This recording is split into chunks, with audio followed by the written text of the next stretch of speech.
عربی زبان بہت مالدار زبان ہے.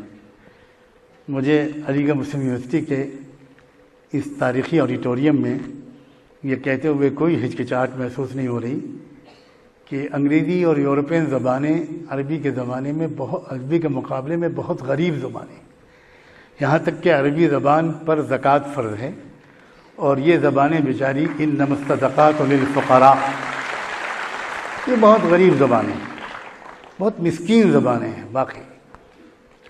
یہاں بہت سے انگریزی کے پروفیسر ہوں گے، وہ ناراض نہ ہوں، اس لیے میں ان کی خدمت میں عرض کروں کہ بھائی پروفیسر صاحب ذرا لفظ طہارت کا انگریزی ترجمہ بتائیے.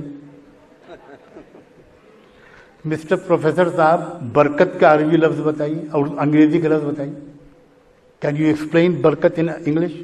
میں نے یہی بات اسٹینفورڈ یونیورسٹی میں جو وہاں کے انگلش ڈپارٹمنٹ کے ڈین تھے، جو اس جلسے کی صدارت کر رہے تھے جس میں مجھے لیکچر دینا تھا، اس میں ان سے میں نے پوچھا، وہاں یہ بات چھڑی کہ وہ اتفاق سے لبنانی نسل کے تھے، تو وہ عرب بھی تھے، ان کی مادری زبان عربی تھی، اور امریکہ میں پیدا ہوئے تھے اس لیے انگریزی ان کی مادری زبان تھی.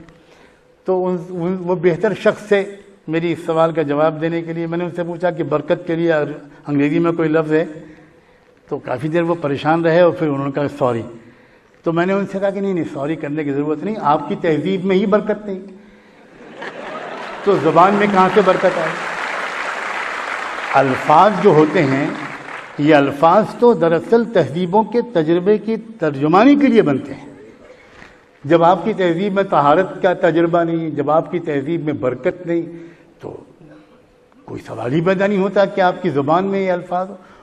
تو عربی زبان بہت رچ لینگویج ہے.